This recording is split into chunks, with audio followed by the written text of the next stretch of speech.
I'm here today to speak to Australian film director Wilshere-Cumming. Hi Lisa, how are you? Yeah, good, thanks. Really good.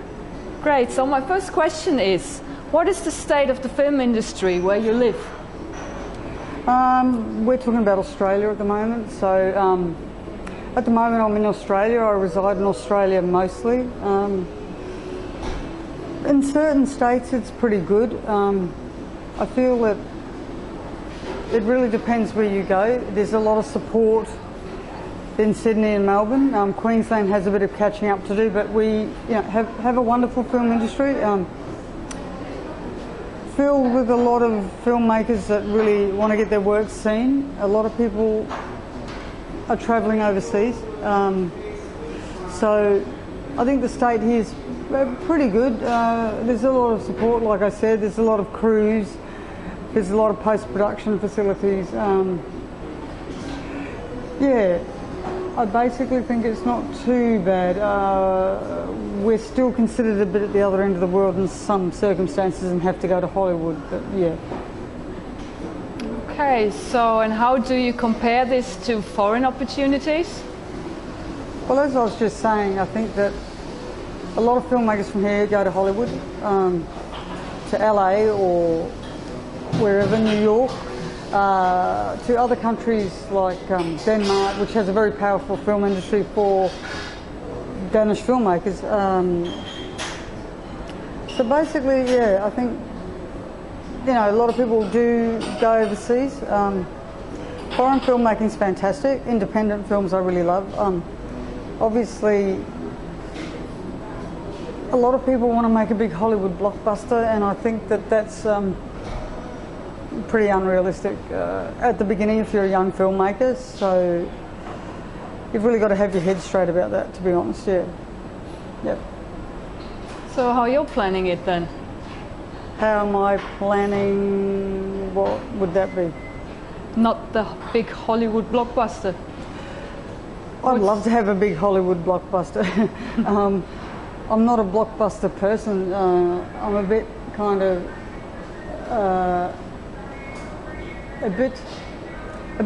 not rebellious, but I like to do my things my way, I guess. But I really believe in being part of a team and part of a family.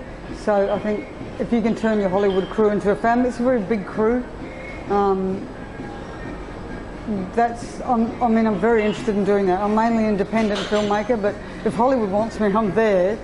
But I like things that have a bit of difference and a bit of interest to them.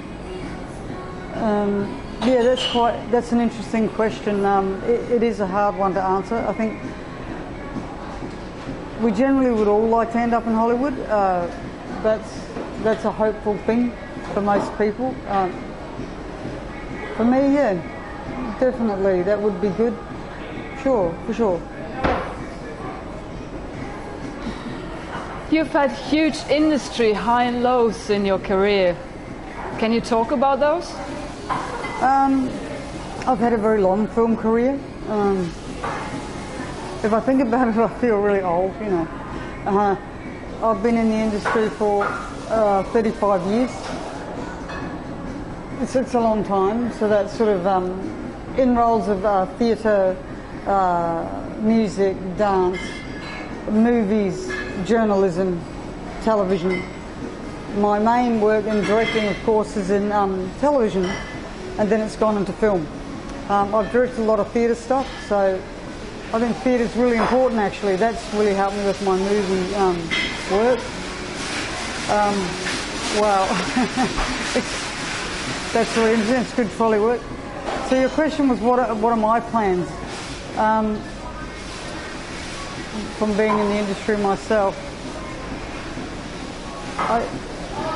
I really want to move. I'm going back to basics, like short filmmaking and stuff like that. I've had a lot of experience, like I said, so I'm looking at short film. Of course, I had 2 massive feature films that were in development, and they kind of fell through, so yeah, that was difficult. But that's kind of a high and a sort of a low point. And I think that was your question, is what is my high and low points. We all have high and low points, and like I said, I've been in the industry a long time. So high point is probably winning awards when I was in my 20s, and low point is having 2 feature films in development, and then sort of that was a bit crushed. That was a big fall from into a concrete pavement from a tall building, so that's hard.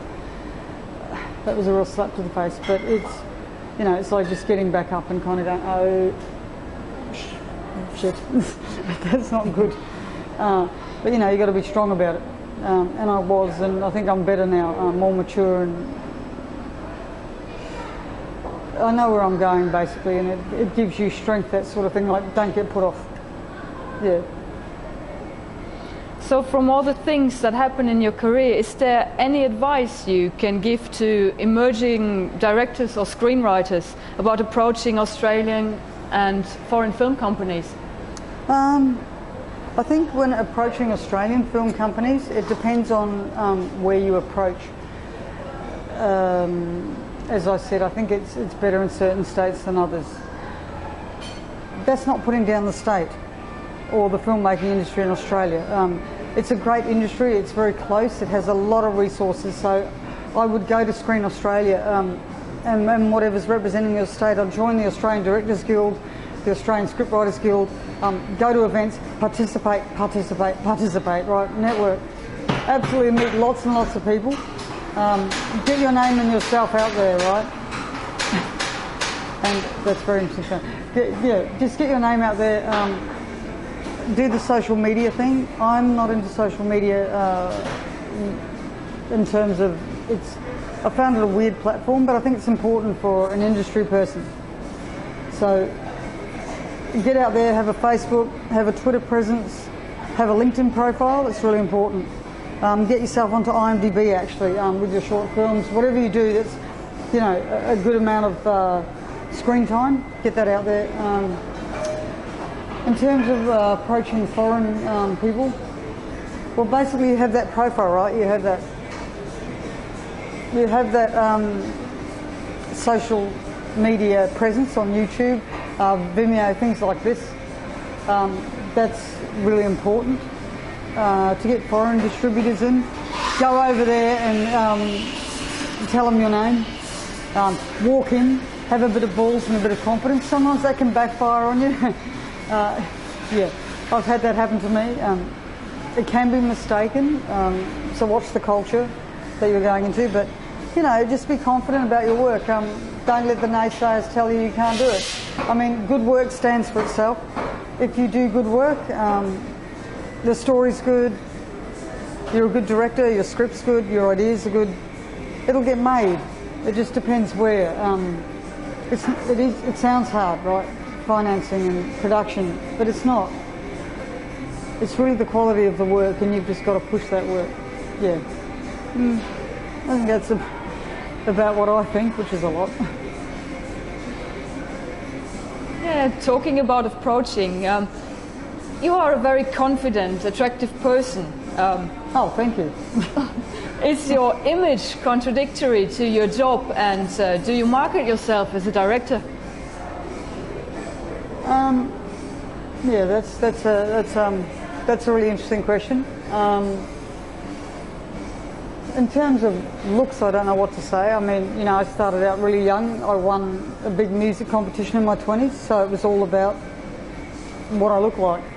So everything was marketed towards, you know, your face and your body and your photography, blah blah, right, towards looks. I think a certain type of authenticity when you're a film director. You're a product, right? When people are getting a director, they're buying that person as a product, I believe.